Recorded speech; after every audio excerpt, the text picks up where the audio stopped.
नमस्कार, मैं हूं विनय के पाठक और वीकेपी न्यूज में आपका एक बार फिर स्वागत है। आज हम बात करेंगे दिल्ली के रुझान की। दिल्ली में चुनाव प्रचार खत्म हो गया है, अब सिर्फ फैसला बाकी है।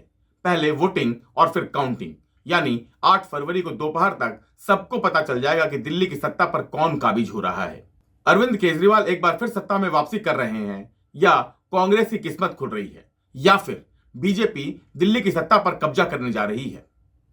सोमवार की शाम दिल्ली में चुनाव प्रचार खत्म होने के बाद इंडिया वोट्स द्वारा कराए गए सर्वे के मुताबिक इस बार के चुनाव में काफी चौंकाने वाले परिणाम सामने आने वाले हैं।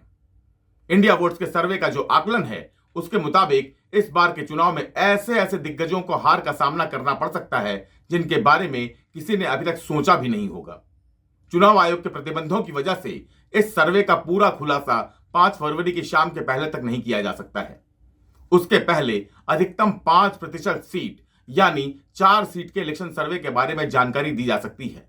इसलिए हम आपको आज मुख्य रूप से इंडिया वोट्स द्वारा दिल्ली के मुख्यमंत्री आतिशी मार्लेना की कालकाजी सीट, दिल्ली के पूर्व मुख्यमंत्री अरविंद केजरीवाल की नई दिल्ली सीट, दिल्ली के पूर्व उप मुख्यमंत्री मनीष सिसोदिया की जंगपुरा सीट और दिल्ली दंगों के कारण काफी चर्चित रही मुस्तफाबाद सीट में किए गए चुनावी सर्वे का हाल बताने वाले हैं। इस एपिसोड को अंत तक जरूर देखिएगा, क्योंकि इससे मनीष सिसोदिया, आतिशी मार्लेना और अरविंद केजरीवाल की चुनावी संभावनाओं का तो पता चलेगा ही, मुस्तफाबाद सीट की जानकारी भी मिलेगी, जहां असदुद्दीन ओवैसी की पार्टी AIMIM ने दिल्ली दंगे के मुख्य आरोपी ताहिर हुसैन को अपना उम्मीदवार बनाकर मुकाबले को चतुष्कोणीय बना दिया है।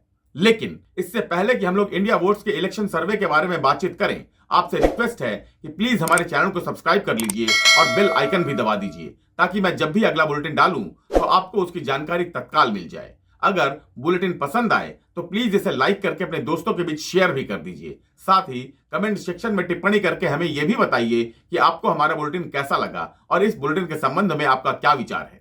तो चलिए शुरू करते हैं इंडिया वोट्स द्वारा किए गए इलेक्शन सर्वे की बात। सबसे पहले बात करते हैं मुस्तफाबाद सीट की।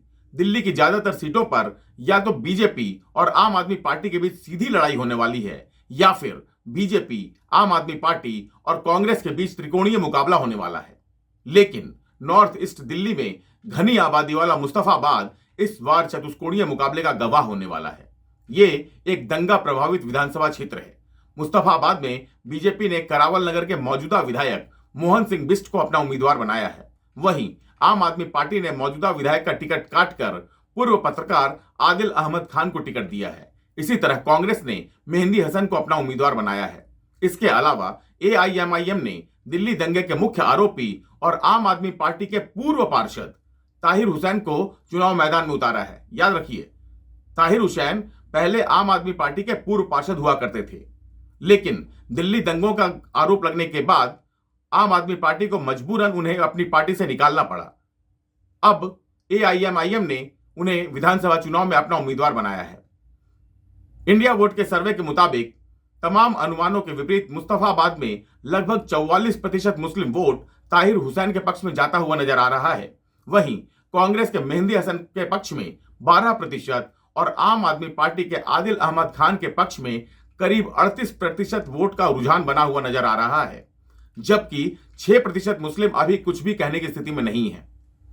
मुस्तफाबाद में लगभग 1 लाख मुस्लिम वोटर हैं और ये वोट जिस पार्टी के पक्ष में पड़ते हैं उसकी जीत लगभग तय हो जाती है। आमतौर पर मुस्लिम वोट उसी उम्मीदवार के पक्ष में पड़ते हैं जो बीजेपी को हराने में सक्षम होता है, लेकिन मुस्तफाबाद सीट में इंडिया वोट्स के सर्वे के मुताबिक इस बार मुस्लिम वोट्स में विभाजन होता हुआ नजर आ रहा है। दूसरी ओर दिल्ली दंगे के आरोपी को टिकट मिलने के कारण वहां के दंगा प्रभावित हिंदू बीजेपी के पक्ष में एकजुट होते हुए नजर आ रहे हैं। सर्वे के मुताबिक मुस्तफाबाद विधानसभा क्षेत्र में 67% हिंदू वोट बीजेपी के पक्ष में, 18% हिंदू वोट आम आदमी पार्टी के पक्ष में और 10% कांग्रेस के पक्ष में जाते हुए नजर आ रहे हैं, जबकि 5% अभी अनिश्चय की स्थिति में है। इस सर्वे के मुताबिक अगर AIMIM के ताहिर हुसैन, कांग्रेस के मेहंदी हसन और आम आदमी पार्टी के आदिल अहमद खान के बीच वोटों का बंटवारा हुआ तो बीजेपी के मोहन सिंह बिष्ट का रास्ता आसानी से साफ हो सकता है। मुस्तफाबाद के बाद बात करते हैं जंगपुरा सीट की, जहां से दिल्ली के पूर्व मुख्यमंत्री और दिल्ली शराब घोटाला के मुख्य आरोपी मनीष सिसोदिया चुनाव लड़ रहे हैं। मनीष सिसोदिया इसके पहले पटपड़गंज से विधानसभा चुनाव लड़ते रहे हैं। 2020 के विधानसभा चुनाव में मनीष सिसोदिया बहुत मुश्किल से अपनी सीट जीत पाने में सफल हुए थे। इस बार उनकी स्थिति पहले से ही काफी कमजोर थी। ऊपर से उन पर दिल्ली शराब घोटाले का सूत्रधार होने का आरोप लग गया। साथ ही लंबे समय तक इस घोटाले के कारण जेल में रहने के कारण भी सिसोदिया की हार लगभग तय मानी जा रही थी। इसीलिए मनीष सिसोदिया अपनी सीट छोड़कर इस बार जंगपुरा से अपनी किस्मत आजमा रहे हैं। लेकिन इंडिया वोट्स के सर्वे में मनीष सिसोदिया की स्थिति जंगपुरा में भी काफी पतली नजर आ रही है। इस सर्वे के मुताबिक जहां आम आदमी पार्टी को 38 से 40% वोट मिलने की संभावना है, वहीं बीजेपी इस सीट पर 39 से 41% वोट हासिल कर सकती है, जबकि कांग्रेस 19 से 22% वोट अपने पास खींच सकती है। सर्वे से साफ है कि कांग्रेस भले ही खुद जीत ना सके, लेकिन इस सीट पर मनीष सिसोदिया का खेल जरूर खराब कर सकती है। सर्वे में दो बड़ी बातें सामने आई। एक तो लोगों में आम आदमी पार्टी की सरकार के कामकाज को लेकर काफी नाराजगी दिखी। जंगपुरा सीट पर हुए सर्वे में 58% लोगों ने आम आदमी पार्टी की सरकार के कामकाज को लेकर असंतोष जताया। वहीं 32% लोग सरकार के कामकाज से संतुष्ट नजर आए, जबकि 10% लोगों ने कोई जवाब नहीं दिया। इसी तरह शराब घोटाले में मनीष सिसोदिया की भूमिका को लेकर भी सर्वे में शामिल 64% लोगों ने माना कि सिसोदिया इस घोटाले के सूत्रधार हो सकते हैं। वहीं 21% लोगों ने कहा कि सिसोदिया पर शराब घोटाले का झूठा आरोप लगा है, जबकि 15% लोगों ने कोई जवाब नहीं दिया। जाहिर है कि मनीष सिसोदिया की स्थिति जंगपुरा में भी अच्छी नहीं है। हालांकि मतदाताओं का क्या फैसला होगा, ये तो 8 फरवरी को ही पता चलेगा। अब बात दिल्ली की हाई प्रोफाइल सीट में से एक कालका जी की। इस सीट से दिल्ली की मुख्यमंत्री आतिशी मार्लेना चुनाव लड़ रही हैं। उनके मुकाबले कांग्रेस ने अलका लांबा को अपना उम्मीदवार बनाया है। वहीं बीजेपी ने रमेश विधोड़ी को टिकट दिया है। 2020 के विधानसभा चुनाव में भी इस सीट पर कड़ा मुकाबला हुआ था। आतिशी मार्लेना के कारण यह सीट हाई प्रोफाइल बनी हुई है। वहीं अलका लांबा के चुनाव लड़ने की वजह से कांग्रेस इस विधानसभा सीट पर अपना पुराना वोट बैंक हासिल करती हुई नजर आ रही है।